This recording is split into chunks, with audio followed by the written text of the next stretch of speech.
2024. gada sākumā Latvijā bija aptuveni 800 000 mājsaimniecību.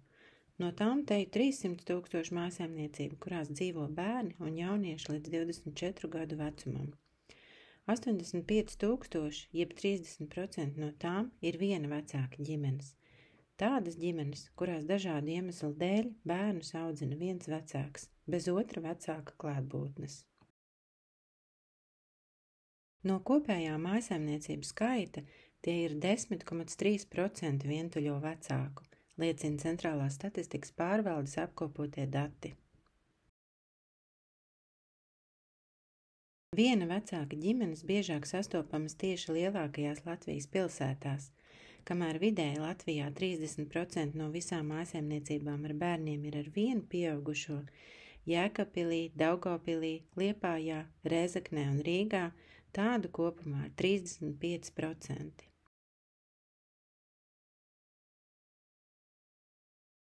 Nodarbinātības līmenis viena vecāka ģimenēs 2023. gadā bija 81,7%, kas ir par 6% punktiem augstāks nekā vidēji Latvijā.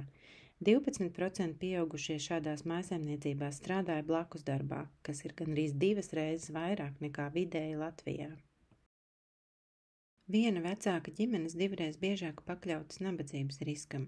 Lai arī šādās mājsaimniecībās ir augsts nodarbinātības līmenis, spēja sekt izdevumus ir zemāka nekā vidēji Latvijā. 2023. gadā mājokļu izdevums bija ļoti apgrūtinoši sekt katrai 5. mājsaimniecībai ar vienu pieaugušo un bērniem.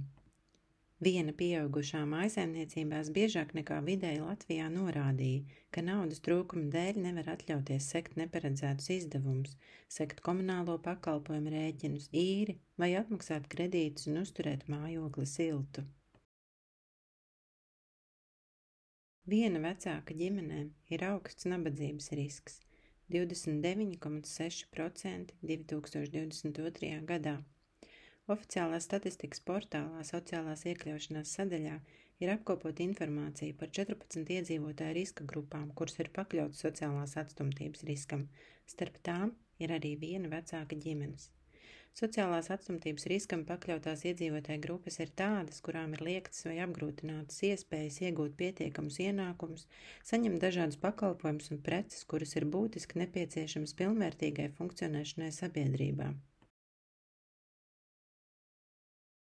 Nacionālā attīstības plāna 2027 rīcības virziena sociālā iekļaušana viens no mērķiem paredz samazināt nabadzības risku mājsaimniecībām, kur viens pieaugušais audzina apgādībā esošus bērnus, no 26% 2018. gadā līdz 24% 2027. gadā.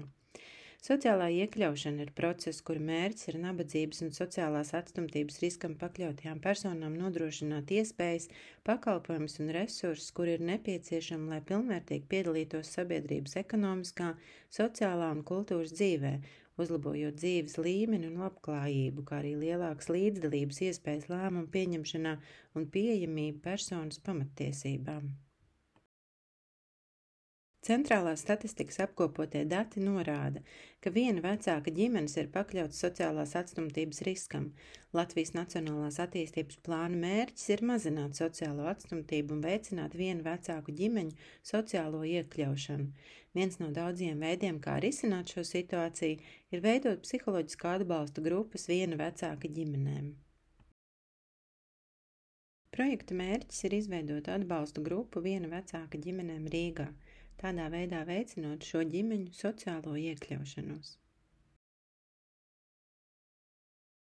Vairāki pētījumi apliecina, ka piedaloties viena vecāka atbalsta grupā, vientuļajiem vecākiem uzlabojusies pašapziņa, viņi guvuši atbalstu no citiem vientuļajiem vecākiem, viņiem uzlabojušās vecāku prasmes un attiecības ar bērniem, tādēļ var secināt, ka šādas grupas izveide varētu nest pozitīvus rezultātus.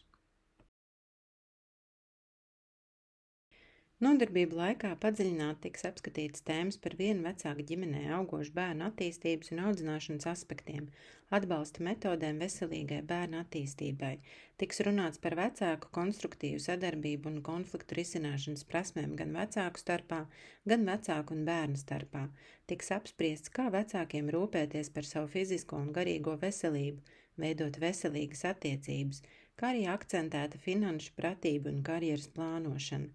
Atbalsta grupā būs iespēja satikties vecākiem līdzīgā situācijā, dalīties pieredzē, sniegt un saņemt atbalstu no citiem vecākiem un grupu vadītāju, kvalificētu un certificētu psihologu. Kopumā atbalsta grupas ietveros paredzētas 8 nodarbības. Balstoties uz pētījumiem, paredzams, ka vientuļajiem vecākiem pēc atbalsta grupas apmeklēšanas uzlabosies pašapziņa, viņi gūs atbalstu no citiem vientuļajiem vecākiem, viņiem uzlabosies vecāku prasmes un attiecības ar bērniem, tāpat viņi būs apguvuši pamatus finanšu pratībā, kas ir būtisks resurss, lai pilnvērtīgi piedalītos sabiedrības ekonomiskā, sociālā un kultūras dzīvē, uzlabojot dzīves līmeni un labklājību. Kopumā prognozes liecina, ka šādas grupas izveide varētu nest pozitīvus rezultātus. Uz tikšanos atbalsta grupā materiālu sagatavoja Santa Vilmane.